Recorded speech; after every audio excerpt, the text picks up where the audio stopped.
لله رب العالمين.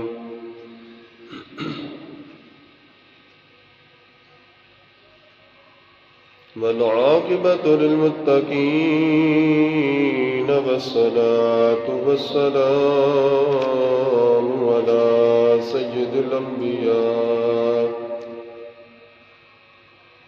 والصلاة والسلام على سيد الأنبياء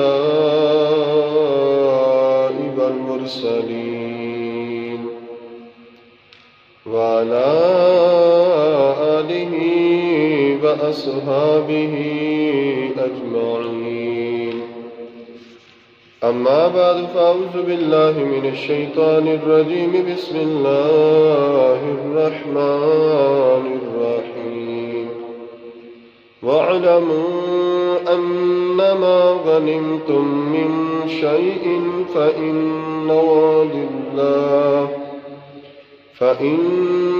لله خمسه وللرسول ولذي القربى واليتامى والمساكين وابن السبيل. وقال الله تبارك وتعالى في مقام آخر: ما أفاء الله على رسوله من أهل القرى فلله وللرسول ولذي القربى واليتامى والمساكين وابن السبيل. صدق الله العظيم. فقال الله تبارك وتعالى في شان حبيبه مخبرا وآمرا: إن الله وملائكته يصلون على النبي يا أيها الذين آمنوا صلوا عليه وسلموا تسليما. الصلاة والسلام عليك يا رسول الله وعلى آلك وصحابك يا حبيب الله. الصلاة والسلام عليك يا نبي الله وعلى آلك وصحابك يا رحمة للعالمين.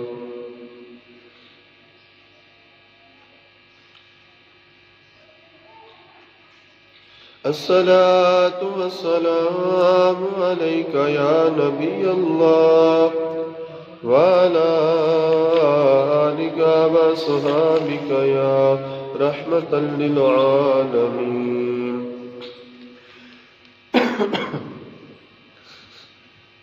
اللہ تبارک و تعالیٰ کی حمد و ثنا اور اس کے پیارے محبوب مکرم شفیع معظم نبی محتشم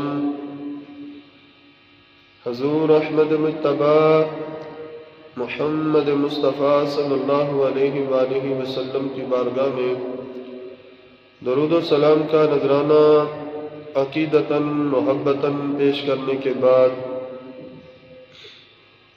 ہم پچھلے جمعۃ المبارک پر بنی نذیر یا بنو نذیر کے جو یہودی ہیں ان کے خلاف جو سرکار کی جنگ ہوئی اس کی بات کر رہے تھے، اور یہاں تک پہنچے تھے کہ حضور نبی کریم صلی اللہ علیہ وسلم نے ان کا محاصرہ جاری رکھا ہوا تھا۔ جب کافی دن گزر گئے اور یہودی جو ہے وہ کسی بات پر نہ آئے، وہ شرائط جو پہلے سرکار نے بیان فرمائی تھی ان پر وہ قائم نہ رہے، تو پھر حضور نبی کریم صلی اللہ علیہ وسلم نے ان کے جو باغات تھے قریب ان کے قلعوں کے کھجوروں کے، تو کچھ درخت جو تھے حضور نبی کریم صلی اللہ علیہ وسلم نے کھجوروں کے ان کو کاٹنے کا حکم فرمایا۔ حضرت ابو یعلا مازنی اور حضرت عبداللہ بن سلام رضی اللہ تعالیٰ عنہما ان دونوں کو اس کام کے لیے مقرر کیا گیا۔ حضرت ابو یعلا جو تھے وہ عجوا کھجور کے جو درخت تھے ان کو کاٹتے تھے، کیونکہ ان قیمتی کھجوروں کے کاٹنے سے بنو نضیر کو زیادہ دکھ پہنچنے کا امکان تھا، اور عبداللہ بن سلام جو ہے وہ عام قسم کے کھجوروں کے درخت جو تھے ان کو کاٹتے تھے، اور فرماتے تھے ساتھ میں کہ مجھے یقین ہے کہ اللہ تبارک و تعالیٰ ان تمام باغات کا ہمیں مالک بنا دے گا، لہٰذا یہ ہمیں بطور غنیمت عطا فرمائے گا، تو ہم اعلیٰ قسم کے جو کھجوروں کے درخت ہیں ان کو کیوں ضائع کریں۔ لیکن حضرت ابو یعلا جب عجوا کھجور کے درخت کاٹ کر پھینک رہے تھے تو جس مقصد کے لیے حضور نبی کریم صلی اللہ علیہ وسلم نے یہ کھجوروں کے درخت کٹوانے کا حکم دیا، وہ ایک تو جنگی حکمت عملی بھی تھی کہ جہاں سے وہ کھجوروں کے درخت کاٹے گئے وہ بڑے گنجان تھے، جھنڈ بنے ہوئے تھے، اور اس میں آ کر چھپ کر یہودی جو تھے وہ مسلمانوں پر حملہ کر سکتے تھے، لہذا جنگی حکمت عملی کے طور پر حضور نبی کریم صلی اللہ علیہ وسلم نے ان درختوں کو کاٹنے کا حکم دیا۔ اور دوسری بات یہ ہے کہ ان کی آنکھیں کھولنا مقصود تھا، تاکہ وہ ان قیمتی درختوں کو کٹتے ہوئے دیکھ کر اپنی اس جنگ کی جو ضد ہے اس سے باز آ جائیں اور سمجھ جائیں کہ اگر اتنے قیمتی درخت کاٹے جا رہے ہیں اور انہیں تکلیف ہو رہی ہے، تو اگر خود ان کے ساتھ یہ معاملہ ہوگا تو پھر ان کے لیے کتنی جو ہے وہ تکلیف دہ بات ہوگی۔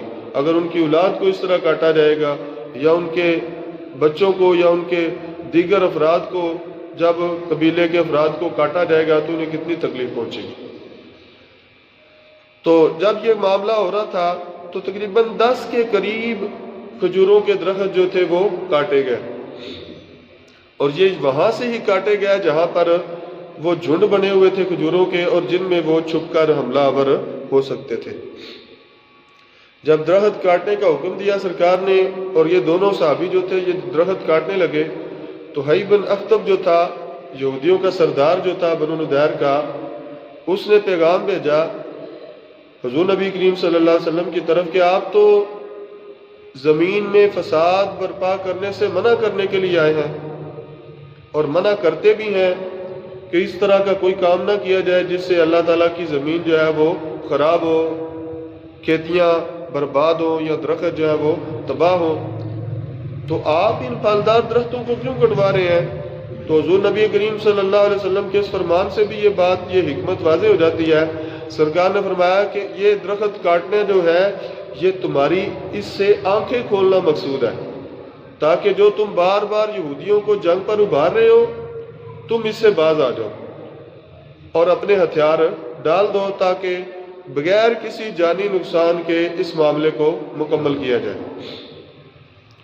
آخر حضور نبی کریم صلی اللہ علیہ وسلم کی یہ تدبیر جو تھی نا یہ کارگر ثابت ہوئی۔ جب انہوں نے درخت کٹتے دیکھا نا تو یہودی عورتیں جو تھیں وہ عجوا کے قیمتی درخت جب کٹتے ہوئے انہوں نے دیکھے تو انہوں نے پیٹنا شروع کر دیا، اپنے چہروں پر تھپڑ مارنے شروع کر دیے اور واہ ویلا کرنا شروع کر دیا، رونا چلانا شروع کر دیا کہ یہ کیا ہو رہا ہے، ہمارا کتنا نقصان ہو رہا ہے۔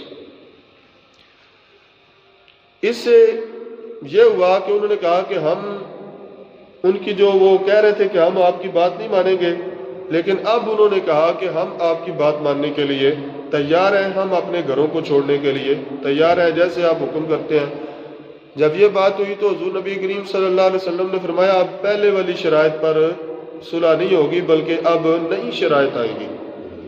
پہلے ہم نے تمہیں کہا تھا اپنا جو لے جا سکتے ہو لے جاؤ، لیکن اب وہ معاملہ نہیں ہوگا، بلکہ اب کام یہ ہوگا کہ اب کوئی بھی جنگی ہتھیار جو ہے وہ تم ساتھ نہیں لے جا سکتے، جنگ کا ساز و سامان، جنگی ہتھیار جو ہے وہ تم ساتھ نہیں لے جا سکتے، باقی جتنا مال تمہارے اونٹ پر لادا جا سکتا ہے اتنا تم لے جا سکتے ہو، اس سے زیادہ سمانے مال و دولت جو ہے وہ تمہیں لے جانے کی بھی اجازت نہیں ہوگی۔ اب جب یہ بات ہوئی اور وہ چونکہ نا امید ہو چکے تھے کہ اب ہم پتہ نہیں زندہ بھی رہتے ہیں یا نہیں، ہماری معافی ہوتی ہے ابھی یا نہیں۔ تو انہوں نے اس سے پہلے ہی یہودیوں نے کیا کیا، اپنے بڑے بڑے محلات جو تھے نا ان کو تباہ کرنا شروع کر دیا۔ بڑے بڑے مکان، بلڈنگیں جو انہوں نے تعمیر کی ہوئی تھیں، ان کی کھڑکیاں، دروازے، یہاں تک کہ جو چھت کے اندر انہوں نے وہ لکڑیاں ڈالی ہوئی تھی گارڈر کے طور پر، چھتیریاں جن کو کہا جاتا تھا، وہ بھی انہوں نے نکال کر اور وہ بھی جو ہے وہ تباہ و برباد کر دیا۔ ایک تو اس مقصد کے لیے انہوں نے ایسا کیا کہ وہ لکڑی بڑی قیمتی تھی، اور دوسرا اس مقصد کے لیے کیا کہ اگر ہمارے جانے کے بعد یہ مسلمان یہاں پر رہنا چاہیں تو ان برباد مکانوں میں، کھنڈر مکانوں میں وہ رہ نہ سکیں، ہمارے تعمیر کردہ مکانوں میں وہ اپنی زندگی نہ بسر کریں، خود تعمیر کریں، نہ ایسے رہ سکیں۔ جب یہ معاملہ ہوا نا تو دو یہودی جو تھے، یامین بن عمیر اور ابو سعد بن وہب، یہ دونوں آپس میں دوست تھے، تو انہوں نے آپس میں مشورہ کیا اور کہنے لگے کہ ہم ایک دوسرے سے کہنے لگے کہ ہم جانتے ہیں کہ یہ اللہ کے رسول صلی اللہ علیہ وسلم ہے اور یہ اللہ تعالیٰ کے سچے رسول ہیں، لہٰذا اب ہمیں کس بات کا انتظار ہے؟ اب ہمیں اس بات کا انتظار ہے کہ یہ ہمیں گھر سے باہر نکال دیں گے، ہمارا مال وغیرہ، ہمارا سب کچھ چھین لیں گے۔ تو ان دونوں نے مشورہ کیا کہ کیوں نہ ہم حضور نبی کریم صلی اللہ علیہ وسلم کی خدمت میں حاضر ہو جائیں اور اللہ کے رسول صلی اللہ علیہ وسلم کی بارگاہ میں حاضر ہو کر اسلام قبول کر لیں، اور اپنے مال کو بھی بچا لیں، اپنی جان کو بھی بچا لیں، اور اپنے باغات کو بھی بچا لیں۔ لہٰذا یہ دونوں خوش نصیب جو تھے، یہ حضور نبی کریم صلی اللہ علیہ وسلم کی خدمت میں حاضر ہوئے اور آپ صلی اللہ علیہ وسلم کے دست مبارک پر بیعت کر کے اور کلمہ پڑھ کے یہ دونوں مسلمان ہو گئے۔ اس طرح ان دونوں نے اپنے مال کو بھی بچا لیا، اپنی جانوں کو بھی بچا لیا، اور اپنے باغات اور سب کچھ جو تھا اس کو محفوظ بنا لیا۔ جہاں پر یہ ٹھہرے ہوئے تھے، جو ان کے گھر تھے، جو ان کے باغات تھے، وہ انہیں ہی عطا کر دیے گئے۔ اب مدینہ منورہ سے ان کو جلا وطن کرنے کا جو فریضہ تھا، وہ بھی جو ذمہ داری تھی، وہ بھی حضرت محمد بن مسلمہ رضی اللہ تعالیٰ عنہ کو ہی سرکار نے سونپی۔ پیغام بھی وہی دینے گئے تھے، اب ان کو مدینہ منورہ سے نکالنے کی ذمہ داری جو تھی وہ بھی انہی کے ذمہ لگائی گئی۔ لہذا اب یہ اپنا سامان تیار کر رہے تھے تو انہیں ایک اور ہیلا سوجا، کہنے لگے کہ ہم نے لوگوں کو بہت زیادہ قرض دیا ہوا ہے، اور ہمارا قرضہ جو ہے وہ لوگوں کے ذمہ واجب الادا ہے، اور اس کے لیے وقت مقرر ہے، تو ہمیں اتنی مہلت دی جائے کہ ہم اپنے قرضے حاصل کر لیں، لوگوں سے اپنا مال جو دیا ہوا قرضے کے طور پر وہ واپس لے لیں۔ تو حضور نبی کریم صلی اللہ علیہ وسلم نے فرمایا کہ وَتَاجَلُوا وَدَّعُوا، قرضہ کی رقم کم کر دو اور بقیہ رقم جو ہے یعنی سود معاف کر دو۔ سود پر دیتے تھے نا، سود پر دیتے تھے رقم، تو فرمایا سود چھوڑ دو اور اپنی اصل رقم جو ہے وہ جلدی جلدی اکٹھی کر کے نکل جاؤ، اتنی تمہیں مہلت ہے، اس سے زیادہ مہلت نہیں ہے۔ لہٰذا انہوں نے اپنی جو سود والی رقم تھی اسے چھوڑ دیا، اور جو اصل رقم تھی وہ لے کر وہ چلے گئے۔ اب جب وہ نکلنے لگے تو انہوں نے کیا کیا، اپنی بیبیاں جو تھیں، عورتیں جو تھیں، اور اپنی سواریاں جو تھیں، ان پر قیمتی ریشمی چادریں بچھائیں، اعلیٰ قسم کے ریشمی زربفت کے جو لباس تھے دیباج کے، وہ اس زمانے کے لحاظ سے جو اعلیٰ قسم کے کپڑے تھے وہ انہوں نے زیب تن کیے، مرد و عورت بچوں سب نے، اور خوب زیورات جو تھے وہ انہوں نے پہنے، اعلیٰ قسم کی خوشبوئیں لگائیں، اور ان کی لوڑیاں جو تھیں وہ دف بجا بجا کر ناچتی تھی، گانے گاتی تھیں، اور اس طریقے سے بڑی شان و شوکت کے ساتھ وہ جناب مدینہ منورہ سے نکل رہے ہیں۔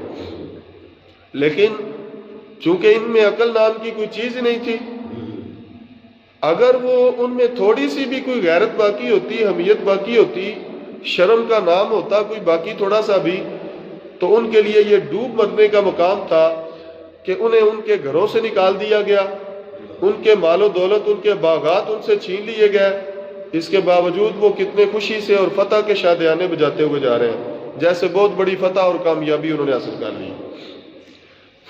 لہٰذا اس طریقے پر یہ وہاں سے نکلے، اور ایک اور بھی مقصد تھا کہ مسلمانوں کو ورگلایا جائے، مسلمانوں کے دلوں میں یہ حسرت پیدا کی جائے کہ ان کے پاس تو بڑا مال ہے اور ہمارے پاس کچھ بھی نہیں ہے۔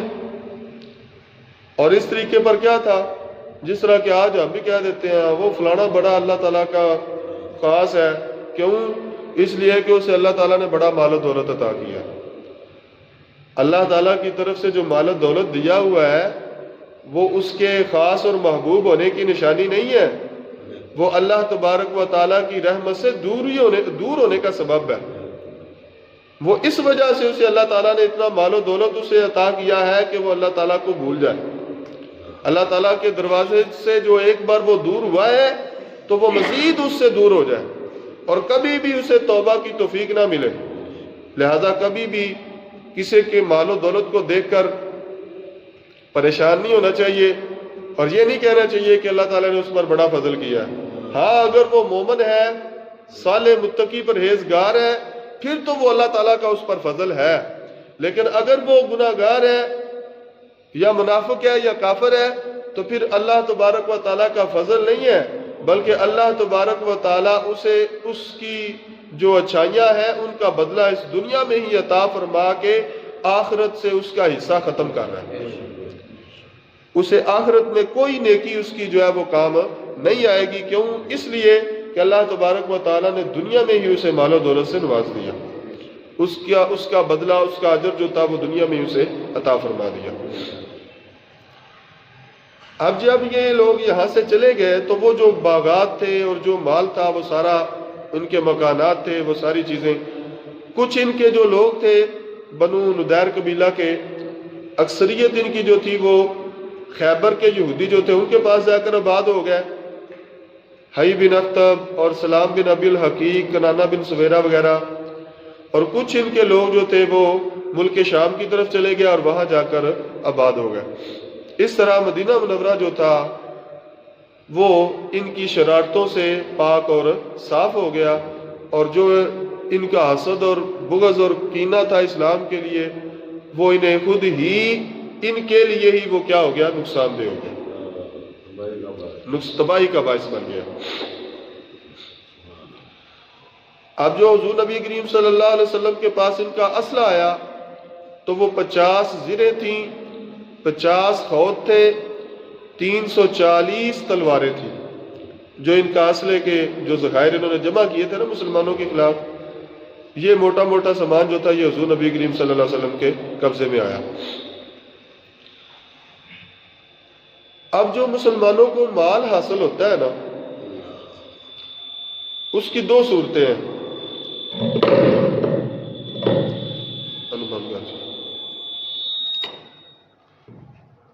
اس کی دو صورتیں ہیں۔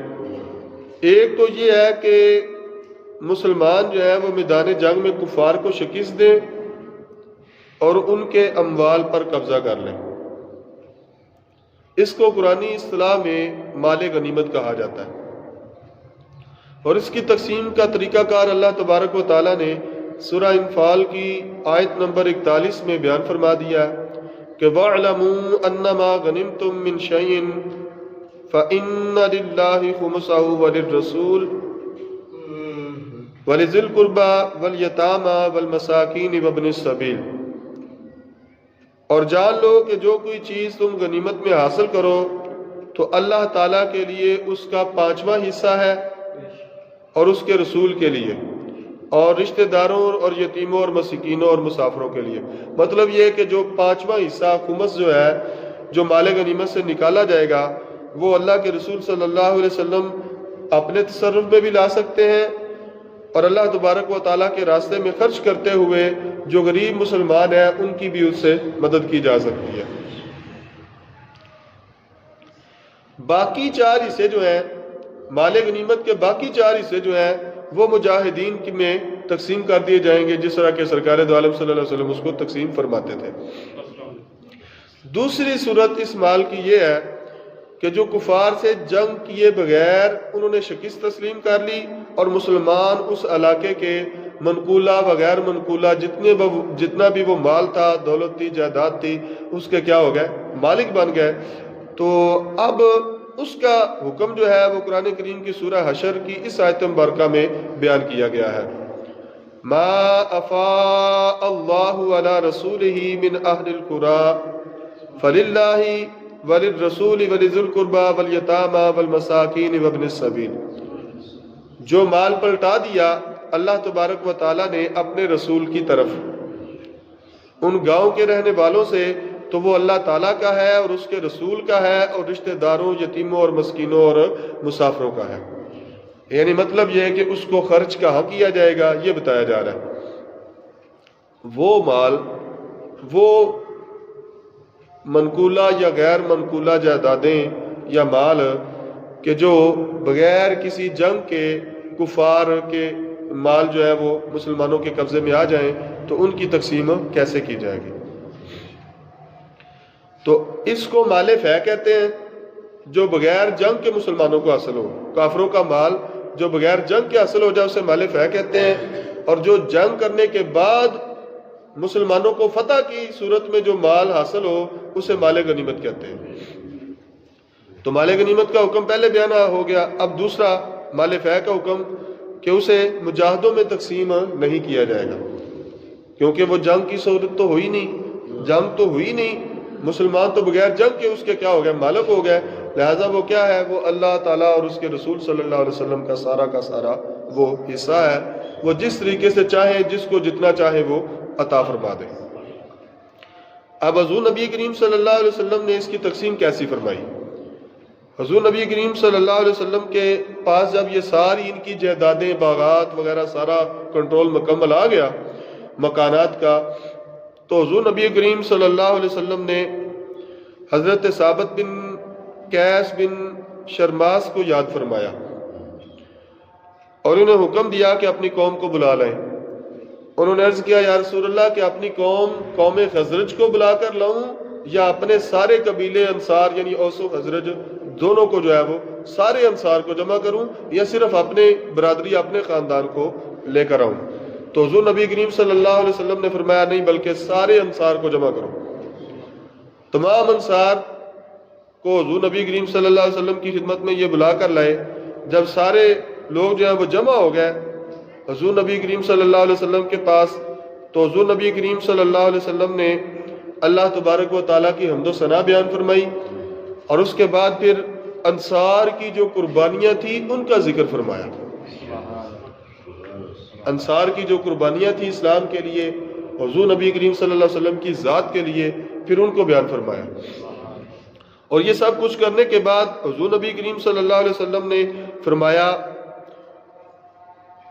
کہ اگر تم چاہو تو تمہارے اموال اور مال فے جو ہے اس سب کو جمع کر دیا جائے، پھر ان سب مالوں کو یعنی جتنی بھی تمہاری جائیدادیں ہیں اور جتنا یہ مال فے ہمیں حاصل ہوا ہے، باغات وغیرہ جو کچھ بھی ہے، مکانات ہیں، گھر ہیں، مال ہے، سب کچھ جو وہ میں پہلے بیان کر چکا ہوں کہ حضور نبی کریم صلی اللہ علیہ وسلم جب مدینہ منورہ تشریف لائے تھے تو انصار نے اپنا سارا مال سرکار کی بارگاہ میں پیش کر دیا تھا، اور پھر حضور نے اس کو انصار میں اور مہاجرین میں تقسیم فرما دیا تھا۔ وہ پہلے بات ہو چکی ہے، اب دوبارہ اس کی ضرورت نہیں ہے۔ تو حضور نبی کریم صلی اللہ علیہ وسلم کہ وہ ابھی تقسیم اسی طریقے پر چل رہی تھی، تو حضور نبی کریم صلی اللہ علیہ وسلم نے اسی طریقے پر فرمایا کہ اگر تم کہو تو یہ سارا مال جو ابھی حاصل ہوا ہے اور جو پرانی تمہاری جائیدادیں، باغات وغیرہ ہیں یا مال ہے، وہ سارے کیا کر دیے جائیں، ایک جگہ پر جمع کر دیے جائیں، اور تمہارے اور مہاجرین کے درمیان اس کو برابر برابر تقسیم کر دیا جائے سب کے درمیان۔ یا پھر ایسا ہو جائے کہ تمہاری جو جائیدادیں، زمینیں، باغات اور مکانات تم نے مہاجرین کو دیے ہوئے ہیں پہلے کے، وہ تمہیں تمہارے واپس کر دیے جائیں، اور یہ جو نئے آنے والے بنو نذیر قبیلے کے یہودیوں کے جو اموال ہیں، جو مکانات اور باغات ہیں، یہ مہاجرین میں تقسیم کر دیے جائیں۔ اب کیا، اب دیکھیں نا، ہم اس بات پر یہ ہمارے لیے فخر کا باعث ہے کہ حضور نبی کریم صلی اللہ علیہ وسلم کے وہ تربیت یافتہ صحابہ کرام رضوان اللہ تعالی علیہم اجمعین وہ عظیم الشان ہستیاں ہیں کہ جنہیں دنیاوی کسی بھی چیز کا کوئی لالچ نہیں ہے. ابھی ثابت ہو جائے گا، آپ دیکھ لیں گے. اب سرکار نے کیا فرمایا؟ دو باتیں کہیں، یا تو سارا مال اکٹھا کر دیا جائے اور سب میں برابر برابر تقسیم کر دیا جائے، یا انصار کا مال انہیں دے دیا جائے اور نیا آنے والے جو معاملات ہیں، مال ہے، وہ مہاجرین میں تقسیم کر دیا جائے. آپ سنیے انصار نے کیا جواب دیا.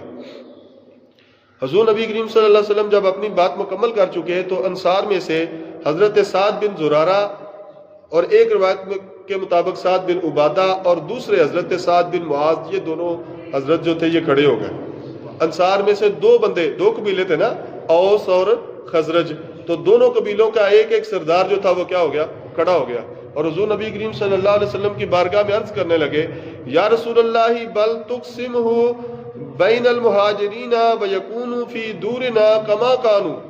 عرض کیا یا رسول اللہ صلی اللہ علیہ وسلم، یہ جو نیا آنے والا مال ہے یہ بھی مہاجرین میں تقسیم کر دیں، اور جو ہم نے اپنے بھائی مہاجرین کو دیا ہوا پہلے کا مال دیا ہوا ہے وہ بھی انہی کے پاس رہنے دیجیے. یہ انصار کی قربانی ہے. یہ ہے وہ عظیم الشان ہستیاں کہ جنہیں کسی بھی دنیاوی چیز کا لالچ نہیں ہے. صرف اور صرف لالچ کیا ہے؟ ہرس اور تمنا اور آرزو کیا ہے؟ کہ اللہ کا رسول اور اللہ تبارک و تعالی ہم سے راضی ہو جائے.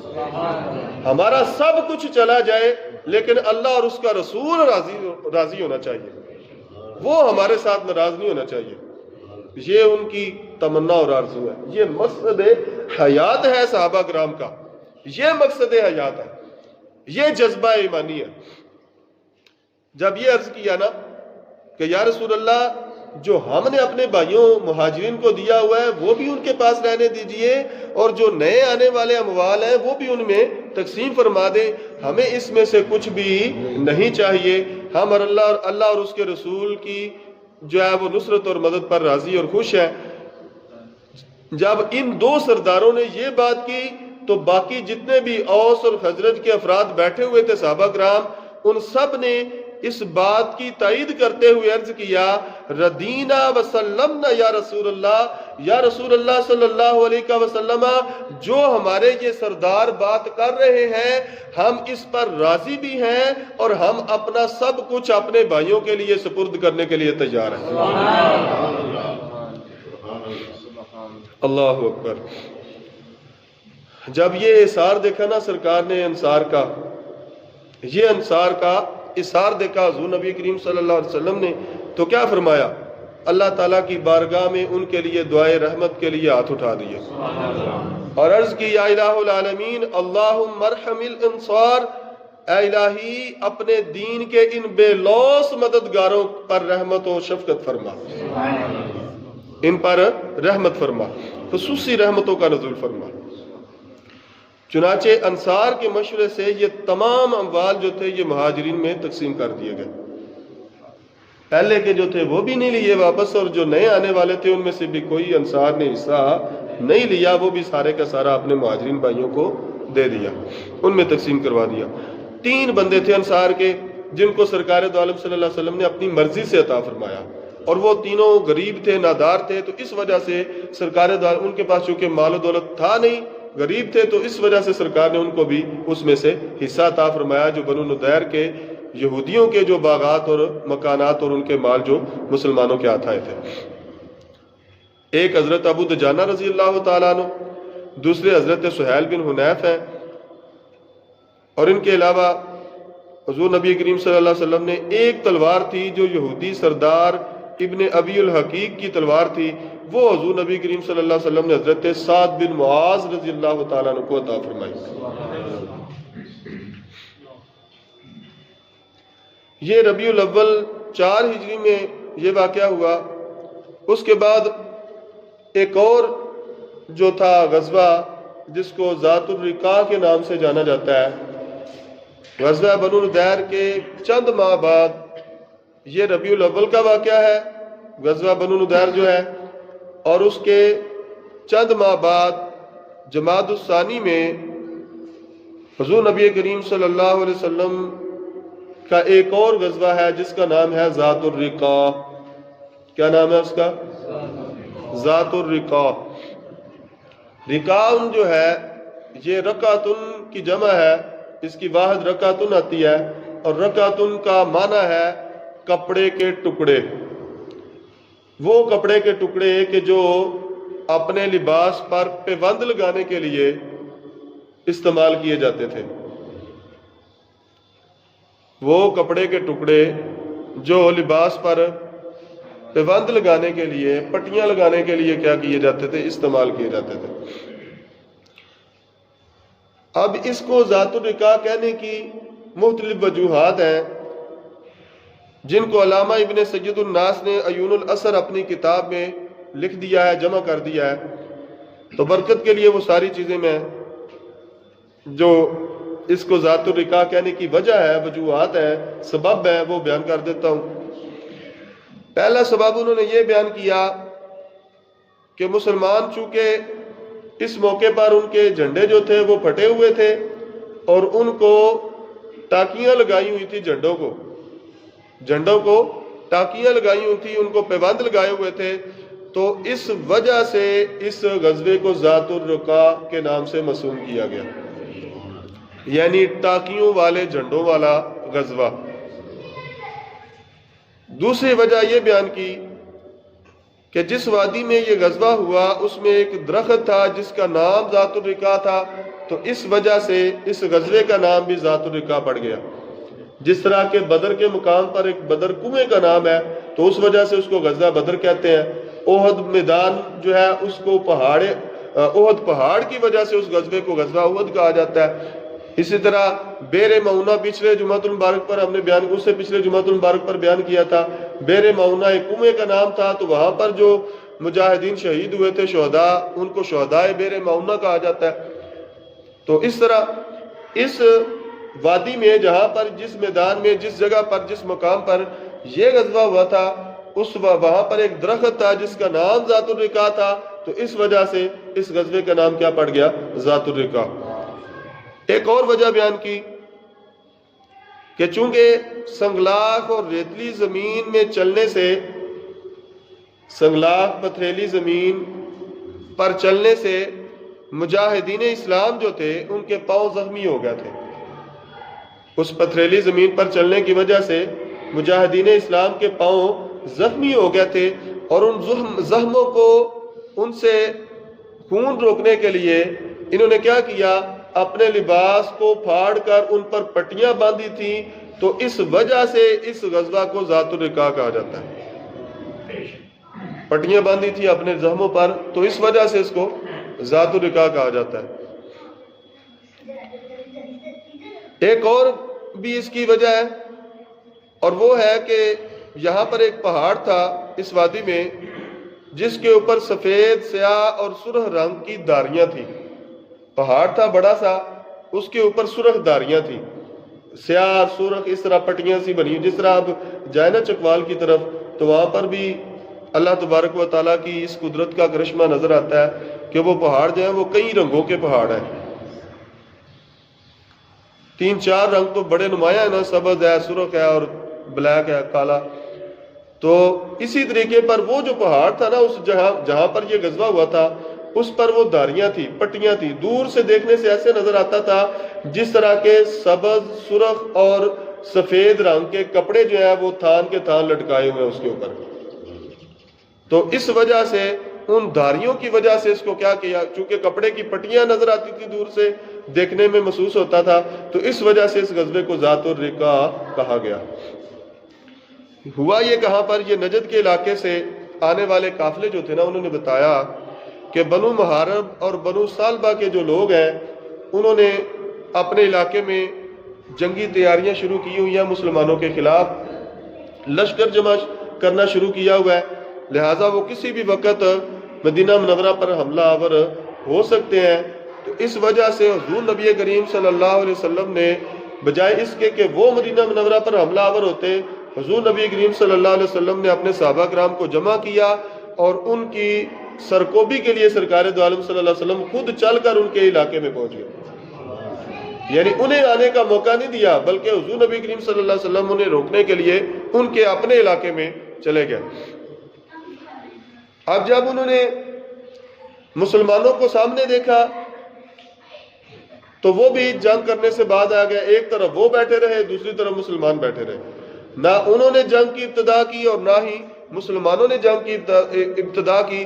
چند دن وہاں گزارنے کے بعد حضور نبی کریم صلی اللہ علیہ وسلم وہاں سے واپس تشریف لے آئے۔ اس طرح ان کا جو جنگی جنون تھا وہ بھی مان پڑ گیا، جس طرح بنو نضیر کے ساتھ ہوا تھا، لہذا انہوں نے بھی جنگ کا ارادہ جو تھا وہ ترک کر دیا۔ جب انہوں نے جنگ کا ارادہ ترک کیا تو حضور نبی کریم صلی اللہ علیہ وسلم اپنے صحابہ کرام کو لے کر وہاں سے واپس تشریف لے آئے، یعنی اس موقع پر کوئی بھی کسی قسم کی کوئی جنگ وقوع پذیر نہیں ہوئی، صرف سرکار دو عالم صلی اللہ علیہ وسلم وہاں پر تشریف لے کر گئے اور وہاں سے پھر چند دن وہاں گزارنے کے بعد سرکار واپس آ گئے۔ دو واقعے ہیں یہاں پر جو بڑے ایمان افروز ہیں، تو انہی کو مؤثر طور پر بیان کرتا ہوں، اس کے بعد وقت چونکہ ہو جائے گا، ہونے والا ہے، تو پھر ہم نماز جمعہ کی جو ہے وہ نماز کی ادائیگی کی تیاری کریں گے۔ پہلا واقعہ یہ ہے کہ بنی محارب قبیلے کا غورس نامی ایک شخص جو تھا وہ اپنے سرداروں کے پاس گیا اور ان سے کہنے لگا کہ اگر تم مجھے اجازت دو تو میں محمد صلی اللہ علیہ وسلم کو دھوکے کے ساتھ جو ہے وہ شہید کر دوں ان کو جا کر۔ تو انہوں نے کہا کہ یہ تیرے لیے ناممکن ہے، ان کے اتنے صحابہ ان کے ساتھ موجود ہیں، تو تم اکیلے وہاں پر کیا کرو گے؟ اس نے کہا مجھے ایک بار جانے تو دو، دیکھتے ہیں پھر کیا ہوتا ہے۔ وہ حضور نبی کریم صلی اللہ علیہ وسلم کی خدمت میں آیا، دھوکہ کرنا چاہتا تھا نا، تو ایسے ہی آ گیا، سرکار کے پاس آیا، حضور نبی کریم صلی اللہ علیہ وسلم تشریف فرما تھے اور آپ نے اپنی تلوار مبارک جو تھی وہ اپنے پاس رکھی ہوئی تھی۔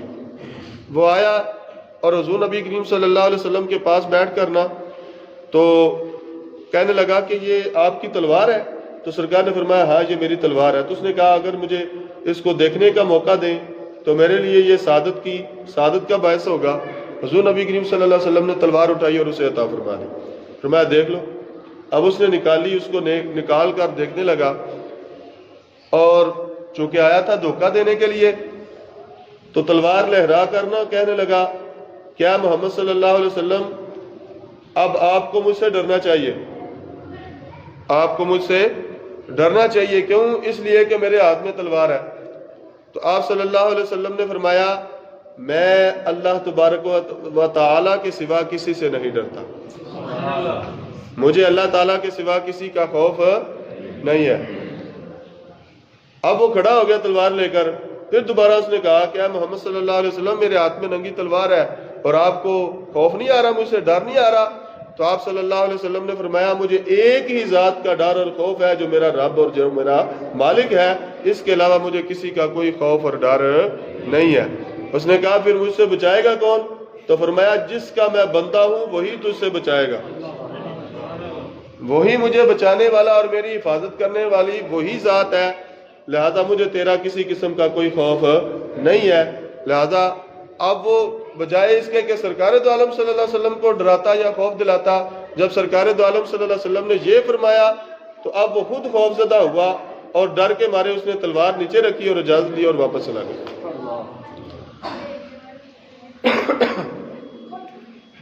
دوسرا واقعہ یہ ہے کہ حضور نبی کریم صلی اللہ علیہ وسلم جب وہاں سے واپس آ رہے تھے تو ایک جگہ پر رات گزارنے کے لیے قیام فرمایا۔ وہ گھاٹی تھی، یعنی دونوں طرف سے پہاڑ تھے اور درمیان میں جگہ تھی، تو حضور نبی کریم صلی اللہ علیہ وسلم نے اس گھاٹی کے درے پر حفاظت کے لیے، پہرہ دینے کے لیے اپنے دو صحابیوں کو کھڑا کیا، بلکہ خود ارشاد فرمایا کہ کون ہے جو ہماری حفاظت کے لیے آج رات پہرہ دے گا؟ تو حضرت عمار بن یاسر رضی اللہ تعالیٰ عنہ اور حضرت عباد بن بشر رضی اللہ تعالیٰ عنہ جو ہے یہ دونوں کھڑے ہوئے، عرض کیا کہ یا رسول اللہ ہم آپ کی حفاظت کے لیے پہرہ دیں گے۔ اب یہ دونوں پہرے پر کھڑے ہو گئے اور حضور نبی کریم صلی اللہ علیہ وسلم اپنے صحابہ کے ساتھ آرام فرما رہے ہیں۔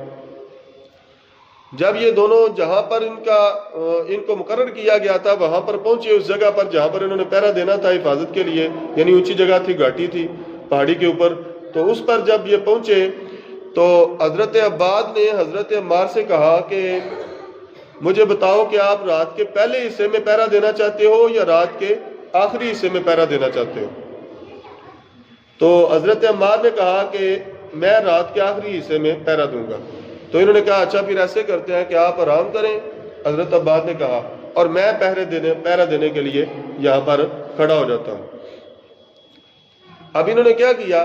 حضرت عباد رضی اللہ تعالیٰ عنہ نے وضو کیا اور وضو کرنے کے بعد انہوں نے اللہ تبارک و تعالیٰ کی عبادت شروع کر دی. اللہ تعالیٰ کی عبادت شروع کر دی، نماز پڑھنی شروع کر دی. اب حضرت عباد رضی اللہ تعالیٰ عنہ نماز پڑھ رہے ہیں اور ادھر سے کفار وہ جو تھے نا ان کا ایک بندہ پیچھا کرتا آ رہا تھا، مسلمانوں کے پیچھے چلتا آ رہا تھا. جب اس نے دیکھا نا کہ یہ ایک اکیلا بندہ کھڑا ہو کر نماز پڑھ رہا ہے اور باقی لوگ پیچھے ہیں تو اس نے حضرت عباد رضی اللہ تعالیٰ عنہ کو دور سے تیر مارا. جب تیر لگا نا حضرت عباد رضی اللہ تعالیٰ عنہ کو تو آپ نے دوران نماز ہی اس تیر کو اپنے جسم سے کھینچ کر باہر نکال دیا، لیکن نماز ختم بولیے نماز نہیں توڑی، نماز ختم نہیں کی، نماز پڑھتے رہے. حالانکہ نفل نماز تھی، فرض تو تھی نہیں، نفل نماز پڑھ رہے تھے. چھوڑ بھی دیتے تو کوئی مسئلہ نہیں تھا، لیکن پڑھ رہے تھے. وہ وجہ بھی بتائیں گے کہ کیوں میں پڑھ رہا ہوں، کیوں نماز نہیں چھوڑی. پہلے والا تیر لگا، وہ تیر نکال کر انہوں نے باہر پھینک دیا. پھر اس نے تھوڑی دیر گزری، پھر اس نے تیر مارا. حضرت عباد رضی اللہ تعالیٰ نے وہ بھی تیر نکال کر باہر پھینک دیا اور اللہ تعالیٰ کی عبادت کو جاری رکھا. جب اس نے تیسرا تیر مارا نا تو حضرت عباد رضی اللہ تعالیٰ چونکہ وہ خون جاری تھا، خون بہہ رہا تھا، تو اپنی نماز کو جلدی جلدی مکمل کیا. نماز مکمل کرنے کے بعد حضرت عمار رضی اللہ تعالیٰ کو جگا دیا. جب انہوں نے ان کو خون میں لت پت دیکھا تو انہوں نے کہا اللہ کے بندے جب پہلا تیر لگا تھا تو اس وقت مجھے بتا دیتے، اس وقت کیوں نہیں بتایا اور اب مجھے اٹھا رہے ہو؟ اگر تم اسی حالت میں مر جاتے تو پھر کیا ہوتا؟ وہ ہم پر حملہ آور ہو جاتا. تو انہوں نے کہا ہے عمار مجھے معاف کر دو، اس لیے کہ میں اللہ تبارک و تعالیٰ کی عبادت میں اتنا محو تھا، مجھے اللہ تبارک و تعالیٰ کی عبادت میں اتنا مزہ آ رہا تھا، اور میں قرآن پاک کی ایک ایسی سورت پڑھ رہا تھا جس سورت نے مجھے کیف اور سرور اور وجد میں مبتلا کر دیا، اور اس وجد اور کیف کی حالت کو میں ختم نہیں کرنا چاہتا تھا، میں اس کیف اور سرور سے نکلنا نہیں چاہتا تھا. میرا دل چاہ رہا تھا کہ میں یہ سورت پڑھتا رہوں اور یہ مجھ پر حملہ کرتا رہے، یہاں تک کہ میں اس سورت کو پڑھتے پڑھتے ہی اللہ تبارک و تعالیٰ کی بارگاہ میں حاضر ہو جاؤں. لیکن چھوڑا کیوں؟ نماز کیوں چھوڑ دیا؟ اب کیوں چھوڑی ہے؟ تو کہا مجھے اس بات کا خوف لاحق ہوا کہ اگر میں اس حال میں مر گیا تو حضور نبی کریم صلی اللہ علیہ وسلم پر حملہ ہو جائے گا، اور میری اس حرکت کی وجہ سے کہیں سرکار دو عالم صلی اللہ علیہ وسلم کو نقصان نہ پہنچے. لہذا اس وجہ سے میں نے اس اپنے کیف اور سرور اور مستی اور وجد کو چھوڑ دیا اور اللہ تعالیٰ کے قرآن کو پڑھنا چھوڑ دیا، اور جلدی میں تمہیں بیدار کیا کہ کہیں ہماری وجہ سے سرکار دو عالم صلی اللہ علیہ وسلم کو نقصان نہ پہنچے. اللہ اکبر. یعنی حضور نبی کریم صلی اللہ علیہ وسلم کی ذات کی خاطر صحابہ کرام رضوان اللہ تعالی علیہم اجمعین اپنا سب کچھ قربان کرنے کے لیے تیار بیٹھے. اس کو صحابی کہتے ہیں. اس کو کیا کہتے ہیں؟ یہ ہے صحابہ جو اپنا سب کچھ قربان کرنے کے لیے تیار ہیں.